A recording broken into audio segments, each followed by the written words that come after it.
All right, welcome everyone to the late edition of, well, late for me, edition of Flux Public Meeting. I'm just having a look at the agenda, table of agenda. There's a couple of standing items there which we can go through. If you want to, you can post another addendum, or if you don't have access to the doc, you can request access, or just put something in the chat and ask for it to be added. All right, so the first thing we normally do nowadays is we do a roundup of what's happening on the way to GA. I don't think I have any news myself to report on that front. Does anyone else? I think there was a bit of movement, I think, with some work that Sunny did and Hidat as well, I think. So if one of you or both of you can chime in, that'd be great. Not at the same time, though. Sunny, do you want to explain, or shall I do it? I can explain it. Did you say that I can explain it? You can explain it. Or do you want to explain? No, I'm fine with you. You have been doing most of the work, and I've been kind of discussing things with you to get to somewhere. So it might be better if you explain your current, where you currently are. Does that make sense? Okay, I'll try. So after rebasing all the refactor branches in all the repositories, I was testing all the controllers, manually testing them if they're working properly. And then I started looking into how we set the conditions and came across some issues and found out that we could improve things. So we have been working on improving some of the cases related things, how we set conditions, generations, and when to set what condition, like reconciling or stall conditions. So we made a lot of progress, but it's still not ready to show yet. And we have also been improving how, or simplifying how we write the controllers. A lot of the logic has been simplified. I don't think I need to get into the details, but just simplifying how we write the code for each of the controllers. Do you want to add more? I think I can explain a bit more background behind it. Most of the time when you're writing a reconciler has sub-functions. So for example, it deals with different parts of reconciling the object, at least in the case of the source controller. So for example, it first needs to, as part of the reconciliation object for the reconciliation process for the Git repository, for example, is first that it needs to reconcile the upstream source to ensure if there is a newer revision. Then there is a second step most of the time, because the source controller is kind of sequential in its processing, in which it does something with what has been returned from the upstream source. What we have been doing is making the signatures of the methods of the sub-reconciler equal, so that it basically becomes a loop in which it can step to each reconcile step, and then either abort the process early on because there is an error returned, which kind of stops the whole reconciliation process, or continue with the next step. Michael, you've, for example, seen this in something that never saw the light, but was mainly an inspiration for a lot of the stuff we have been doing in the background since then, in which a for loop basically takes a set of methods and then it goes through them, and in the end persists the end result to the object. Do you remember this? Yeah. Vaguely. One of the other issues that we have been solving is the awkwardness around returning a control result or an error and swallowing an error. Because if you are working with controller runtime and you return an error, then this means an instant requeue. But in case you are running into an error which makes sense within the context of Go, you basically want to keep this error around. What we did before was record it on the object and then swallow the error and have some kind of logic around, hey, we swallowed this error, but we are signaling with the control result, that it should be that the process should be aborted by not setting any requeue kind of thing. And we have now kind of factored this out and created our own return type, which is reused internally, so within the sub-reconcilers, and which is then translated into something control runtime can work with in the public method where everything kind of comes together, which makes it much easier to follow the flow of the reconciler without thinking too much about controller runtime specifics, because you're only thinking within the context of the reconciler itself and the flow around the object, and not around what you want the requeue process to do in the end. It will make much more sense once you have the code examples, but in the end, it kind of ensures that both the sub-reconcilers are consistent in how they are written. A lot of the logic around setting start conditions, etc., can be calculated in the end, which means that you have minimal things to deal with while working within your sub-reconcilers, because the end result can calculate the outcome, which in the end will result in easier code to read mostly, and easier conditions to get insights to. Also, it makes it easier to test things, because in the previous versions, we had a huge defer method, which kind of did end state calculations, and this is now factored into a separate method, which can be tested separately, and which is then taken into account, but also the fact that this is taken into account can then again be tested. So you have tests on multiple levels instead of just assuming or testing the big reconcile method. How much of it is about conforming to the public API,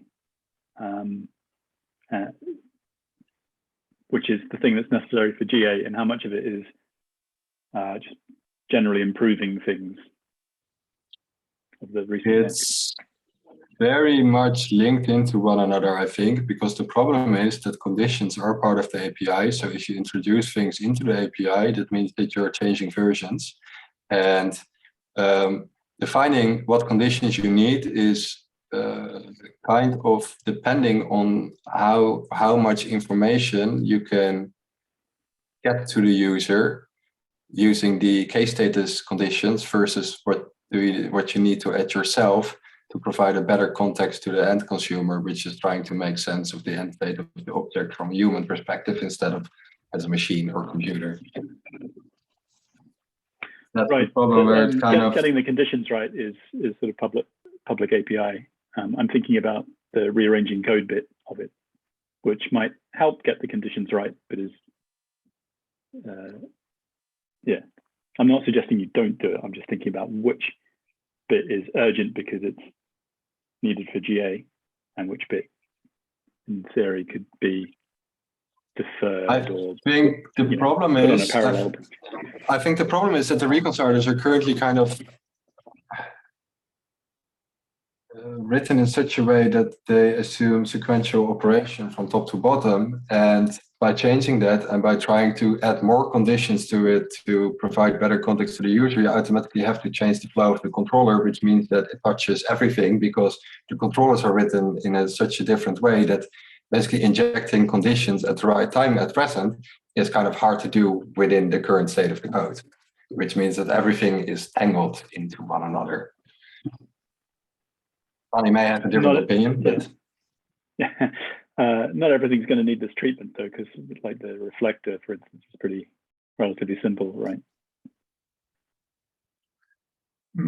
I haven't looked at the reflector yet from the perspective of how I've been looking at the source controller at present. So I am not sure, for example, if when you're setting a reconcile code, a reconciling condition matches with when we are now setting a reconciling condition in the source controller, for which I would need to take a look at the code and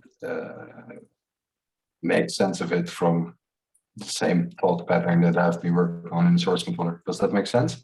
Basically, we are now setting a reconciling condition only if we notice a change in state, and it may either be a new generation of the object, but it can also be a new remote generation, as in a new commit SHA, for example. But if an object is being reconciled because it has been scheduled to, because it previously succeeded to, then it isn't automatically reconciling, because there is no new state that should be reconciled. It should rather reobserve it if it's still the same. And that reobservation may then result in a radius false, but it doesn't automatically result in a reconciling, because for that to be true, for example, the generation of the object needs to change, or the upstream revision needs to change. Yeah, and Which image is- reflector controller, there are very similar cases which are not taking into account how we do it in source control. I mean, yeah, having different It's about- controller means our code is different, but for sure, image reflector controller should treat an image repository in the same way we do for Git repository. So it should track all the digests and only issue events if any of those digests change. But we just download all the tags again and we write them to the cache. We have no idea. We don't keep a checksum of the old run, take all the tags, for example, create a checksum of those and decide, is this, If there is drift, yeah. is there a drift in my cache? No, then I'm not going to issue any kind of events or anything. So But detecting differences is like a whole nother thing, in the sense of that is like trying to figure out if something has happened is very difficult in general. I guess you can take an interpretation in any given circumstance, like the one you just described. But anyway, I'm just going to express a general concern, and I'm not saying it necessarily applies to this situation. I'm just bringing it up so people have it in mind. It does feel a bit like we're putting obstacles in the way of GA, like finding new things to do, which we don't have to do before GA necessarily.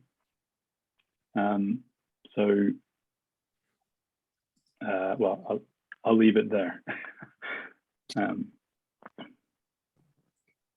Yeah, I'm happy to review all of this after we release source controller with the refactoring.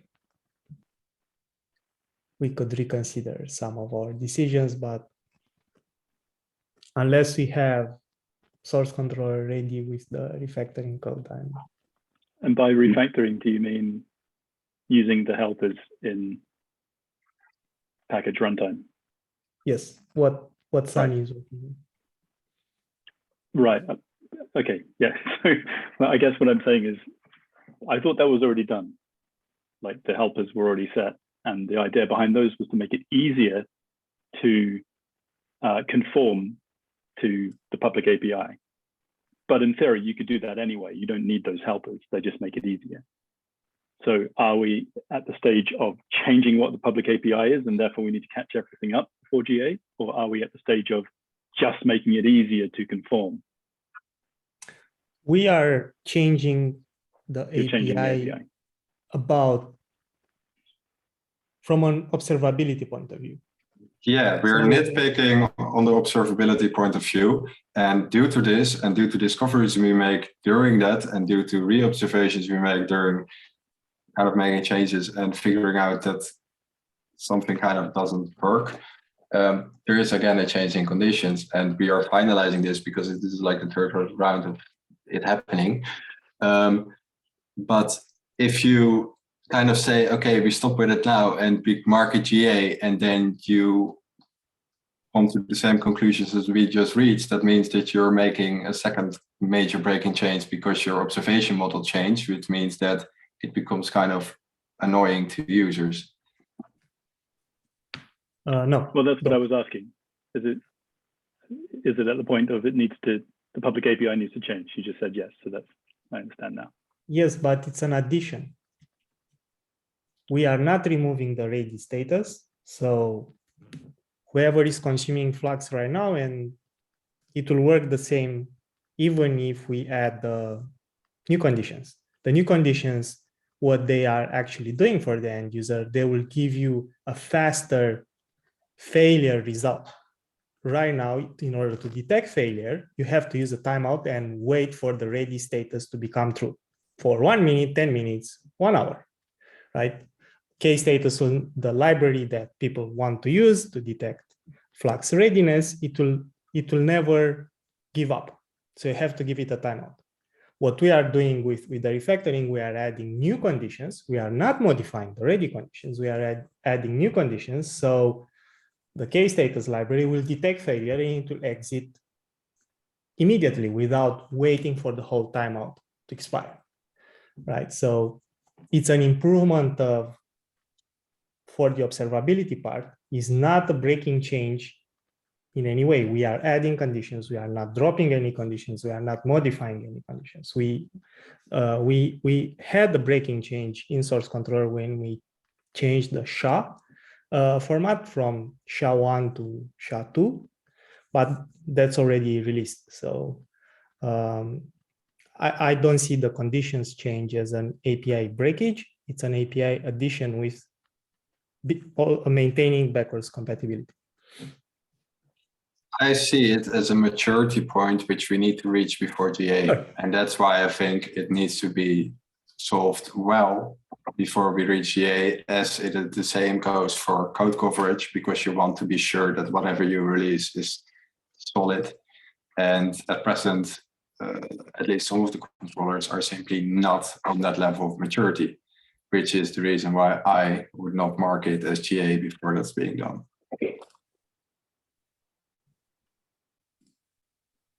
But we are more people here and we have votes. Should we perhaps table a wider discussion about what GA is for another time? Because at present, we're just in the middle of reporting on what's been done towards GA. And I kind of derailed that a bit by asking about whether everything was necessary. Is it worth having a discussion particularly about that and getting on with the rest of the agenda here now? Sure. Okay, Hida's nodding. Definitely. Yeah. Okay, cool. So maybe I could go under action items. Maybe I should put it there. The other standing topic is audit follow-up, which is the I think it's a GitHub project. Yep.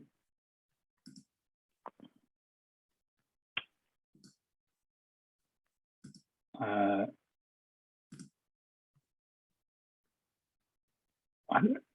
don't really know how Daniel normally evaluates this, but I will say I've been getting emails about the fuzzing, which is in the to-do list. And I'm not sure what to do about them. And I know we've discussed them before. Can someone who's got a better idea of it than me, probably anyone, we discussed. Summarize what needs to be done? We discussed this like 2 weeks ago. Yeah. Okay. Yeah. After the refactoring is done, Sunny will take over the fuzzing. Ah, amazing.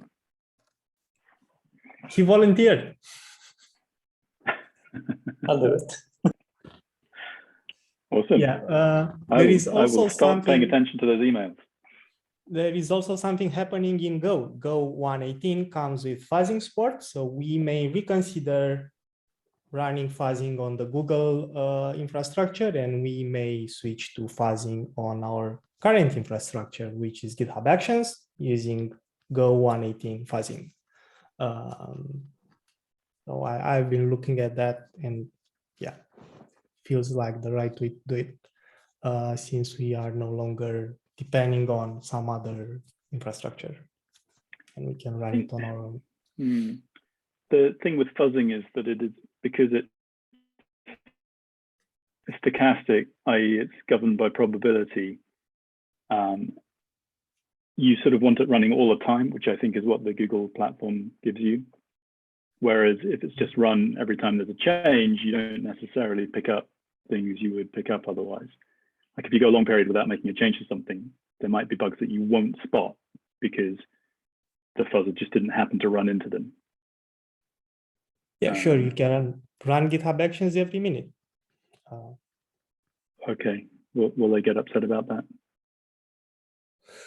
Hopefully not. I don't know. Hopefully not. Okay, fair enough.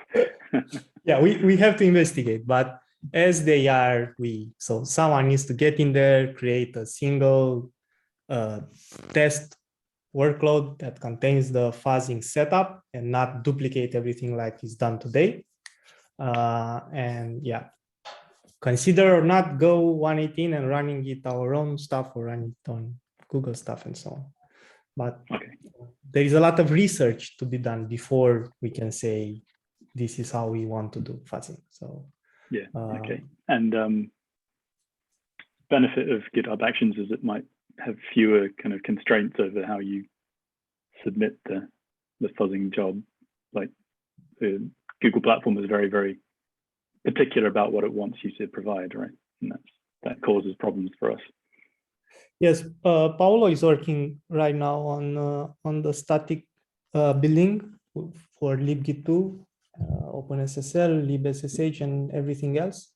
So his work will help a lot unblocking source controller and image automation controller if we want to go ahead with the Google infrastructures. Thank you very much, Paolo, for getting into it.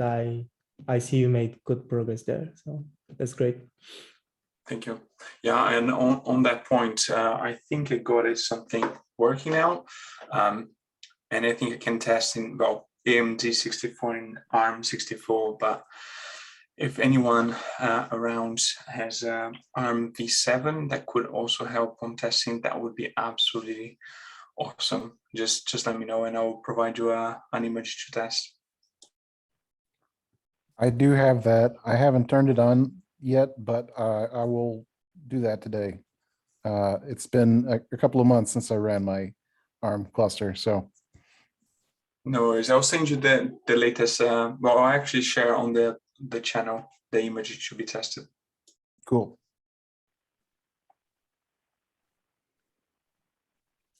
Do you have ARM 64 covered? I can add a runner in that repo if you want. That would be brilliant if you could. Yeah. I can add the runner for source controller. So right now we do the ARM 64 testing at the end of our pipeline. After we release all controllers, we mix them together in the Flux 2 repo and we run them together as an end-to-end test on ARM 64.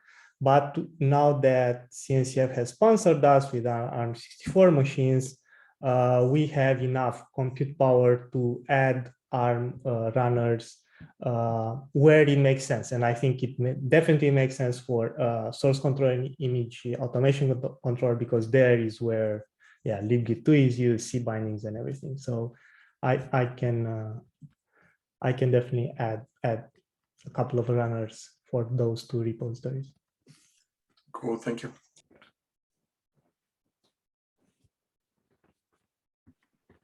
Is there anything else on the audit follow-up that anyone wants to bring up? Yes. We've closed some of the issues. We still have the docs part around security, which are I'm for delaying those until we settle on the RFCs, because what the information that was requested from the audit folks are now described in the multi-tenancy RFC. So maybe we should link from those issues to the pull request for the RFCs, just to keep track of those, but we cannot close those issues until we finalize the security RFCs and merge them. So yeah, okay. And someone else started to say something, I think, as well. Yeah, sorry. Yeah, so I also started picking up the item called lack of container security options in deployed pods, which is the 2014. We started some discussions and all, but it's still early stages. Once we agree on the approach for that, which I submitted a PR for source controller, then we can start kind of rolling that out across the other controllers. But again, it's still early stages. Yeah, around that time for creating a customized patch inside the Flux2 repo that applies to all controllers at once, instead of, you know, adding drop all to all the repos, because yeah, the distribution is there in Flux2 where we have the RBAC and everything. Next to the RBAC, I think we can create a directory with pod security, PSPs, or whatever you want to call it, and have there the patch that applies the whole thing. And then we can make it optional to Flux install, Flux bootstrap, and so on. My concern would be that it detaches your strongest security recommendations from the source code. Yeah, and I think on that point, just extending on his point, like if we do that as a separate point, separate patch, what it means is we only add security at a very late stage. So if for whatever reason a specific controller we starts requiring, let's say, a given capability or whatever security switch, we will only figure it out later in the pipeline, let's call it. And on top of that, what we're also saying is, like, as people are developing, we're requiring them to run on a higher privilege than they probably should. So again, I'm a bit more security obsessed than most people. So, but that's just my point of view. Like, it would be good if we actually contain as much as possible, because if we have any security permissions being blocked, we would know sooner rather than later. If we just do that, really late on the process, what might happen is we might ship, with something that is actually not fully working. Yeah, my major concern is those settings break Flux for current users, and I'm not okay with it. I'm not okay with someone upgrading Flux on OpenShift and all of a sudden everything will break because OpenShift has ideas about the user ID, different ideas than what we've hard-coded in our YAMLs. And also, I don't know, the default profile is a breaking change to Flux. We support older versions. That field there is only supported from 119 above, but we also support 116.8, 117.9, and so on. So I'm for adding security, but not breaking what people already run. So that's my proposal would be to add it as a flag to with that argument. You can never strengthen your security because it would break someone's previous setup. You can as an option. Yeah, but not from the point of perspective that it also improves your main thing, because you're adding it somewhere else, because otherwise you may step on someone's toes, but thereby you are kind of setting up a weaker thing to settle in the middle instead of trying to do the best thing that's possible and working around it in the Flux CLI to guarantee backwards compatibility in that layer. So yeah. if we hard-code the user ID in all the controllers, then what can we do further in the installer? Why can the Flux CLI patch security rules but can't remove IDs? And what? Why can it add security rules as a patch, but why can't it remove the IDs as a patch? So why can't you go security first on the point of on the lowest point of source, basically, or the highest point, and then factor in backwards compatibility by removing those IDs again by adding some legacy security kind of flag setting, opposed to adding a flag to add the security rules from the CLI? Yeah, we could write delete patches. Okay, yeah, but that would be the better solution. That's my point. Because then your whole base, basically, as Paulo said, is secure and works with the new secure rules, and your development setup works with the new rules, secure rules. And then the Flux CLI simply has a flag, which is like, oh, if you're running on an older version or you're running on OpenShift, we have some prefabricated delete patch, which takes out the rules again, but at least your origin or source origin is the securest thing that's available. Yeah, another option is that we drop support for OpenShift and we don't care about it. And let the OpenShift people do install Flux from Operator Hub. The Operator Hub manifests already are doing all sorts of patch deletion. They remove FS groups and all of that. So maybe that's a better option. Well, to be honest, if we have that flexibility, it would definitely be good to know. But if we do support that, and that's important for us, I definitely would, vote for having tests around it. So, like, again, we know that we broke something on OpenShift sooner rather than later.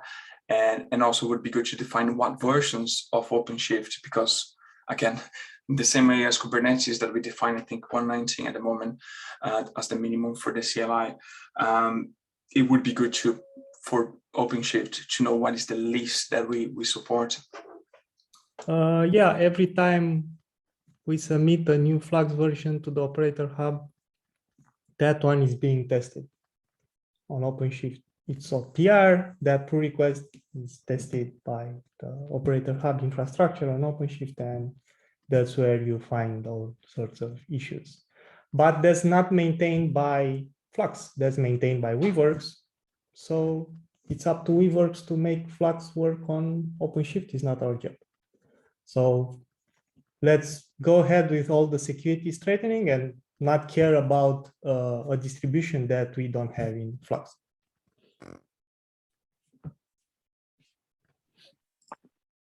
We should give people a heads up, obviously. Yeah, of course.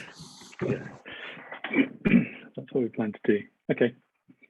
I think that's all the security audit stuff.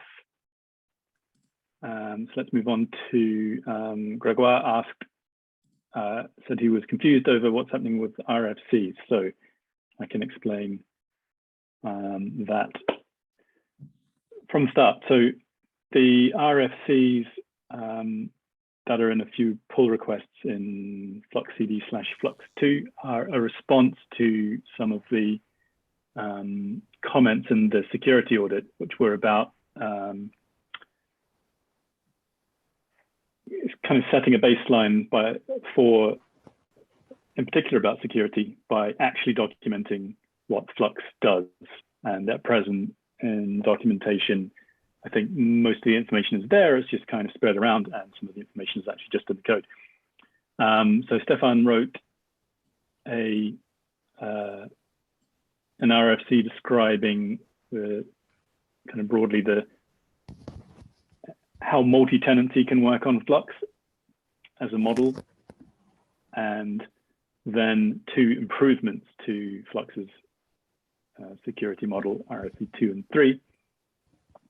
But we worked out after that in fact multi-tenancy was just one kind of thing that is sort of built on Flux's security model or authorization model, and in fact it's the sort of machinery that needs to be described first, and then we can describe how multi-tenancy uses that. And also that the 2 RFCs 2 and 3 that changed things were changing the machinery rather than how multi-tenancy works, although they're motivated by having better machinery for multi-tenancy. So the change, Gregoire, I'm not sure if you were referring to what's happened recently or just any of it, but that's no, sort of plotted history. Yeah. In fact, there is a document in which it describes the RFC process. but there's something like submit an RFC by opening a pull request. So I wasn't sure if it is, what's a pull request, what does it contain? And on the main branch on Flux, there is no RFC, in fact. They're just RFCs and template, but I was not sure if it's a template for a pull request or if it's a file we need to complete. But then what's the number? In fact, so just now you tell me there is an RFC opened. So I found one. Yeah. So now I understand that RFC is one file in one repository. One file in one directory in the Flux repository. Yes. Yep, exactly. Sorry, yes. So that's the process. Yeah. So maybe we should go back and be a bit more explicit about exactly where you put the file, or maybe it's just not very obvious. I think it'll be more obvious once there are more RFCs merged. There is one merged. Yes, Yeah, exactly. Yes, exactly. Today there are 0, so I'm not sure what to do. Yeah, there is no RFC yet merged, so you only see the template, and I can see how you got confused. Like, where are those RFCs? Why it's only a template? We just started this process roughly 1 month ago, so yeah,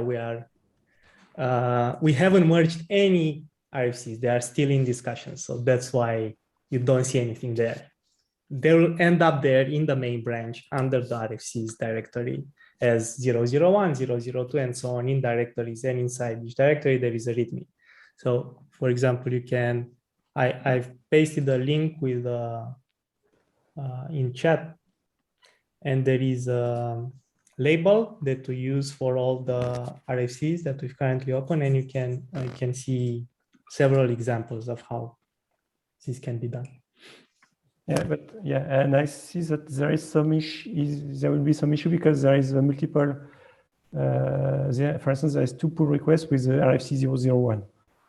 Yes, that's what we are discussing now. That the first 001 will move to 004, and we have to do some rewriting of branches and so on. Okay. Yeah, that was the idea is not to assign a number before it's merged, but we jumped the gun slightly on these ones. Yeah, so if you want to open an RFC, do it like the memorandum one, this one here. That doesn't have a number and it's opened as draft. And once we approve it, then someone will tell you, okay, we are assigning this number, and then you can number it. Assigning Actually, the number. I have put a number in a couple of places in it, but that's okay. Name the directory with a number. It should be 5. We'll see. Yeah. To reduce refactoring, try a number and hope for the best. So does that clear up the RFC? Yes. What they're for in the process? Yeah. The other thing I would say about it is a lot of the decisions in Flux are sort of on 2 levels. One is lazy consensus. Basically, if you propose something and you get some agreement and no particular disagreement, then you're okay to go along with it. And RFC, I would say, is where you're writing a document so you can try and get everyone to agree with it. Not literally everyone, but it's like it's something that you want a lot of people to agree on. So there's a sort of stronger standard there, which means that if you are thinking of writing an RFC, it's probably better to broach that subject in a discussion or an issue first, and then see if you can snag some people to discuss it with you. And then if the feeling is, yes, we should write an RFC, then you can continue on and do that. Does that make sense? I got an issue where somebody asked me to write an RFC, so. Oh, okay. Okay, this is about the image controller pushing all YAMLs back to Git, right? Okay. Yeah. Yeah. Yeah, that definitely needs to go through an RFC because it changes so much of what we envision for Flux. So, yeah, I would say it's quite out of the scope of the image automation controller to push new environments to get. I think that's the place for a different controller to do that. But yeah, we can discuss it. Yeah, because sorry, Gregor, go ahead. The more I discuss, the more I think perhaps there is another approach to be found. But anyway, we will discuss with the RFC. And it's often useful just the process of writing stuff down because it helps clarify some of those things, doesn't it? Like, is this really appropriate here, or is there another way? And also you have a record for later, even if you don't kind of, even if people aren't hot for it right now, maybe later they will be. Yep. Okay, let me go back to the agenda. No more stuff on the agenda. This is everyone's chance to bring things up before we end the meeting. Yeah, I want to add a note that as soon as we get back from vacation, we should look into the OCI support for Flux sources. We kind of forgot about that pull request, and yeah, has been rebased. It's in a good shape with what we thought about version 1 of OCI artifact support for Flux. So I know it's kind of hard because we also do this refactoring work, and that pull request will have to be has to be rebased and so on, but we should add this topic to our meeting so we remind ourselves about OCI, because that's an important topic and we should move forward with it. Shall I put it in action items in that way? Yes, yes, please. Let me give you the pull request number. In boldface. Oh, is it not the 2212? 450. I'm gonna debolden that. Okay. Actually, looking, when is our next meeting? That's a good note. Yes, actually, yes, that reminded me of that as well. So I think a lot of people will be away over holiday season, over Christmas and New Year. Yeah. So I guess we could suspend these until whatever the first one would be next year, probably in the week of the 3rd January. Mm-hmm. Yeah, the 6th, right? The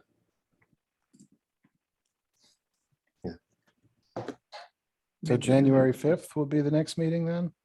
January 5th. Okay, thanks. I have the CNCF calendar up. I can make the change. Excellent, thank you. And I'll put a note in Flux contributors and Flux maintainers about it as well. I will do that after this.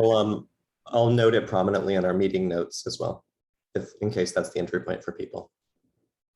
Yep, perfect.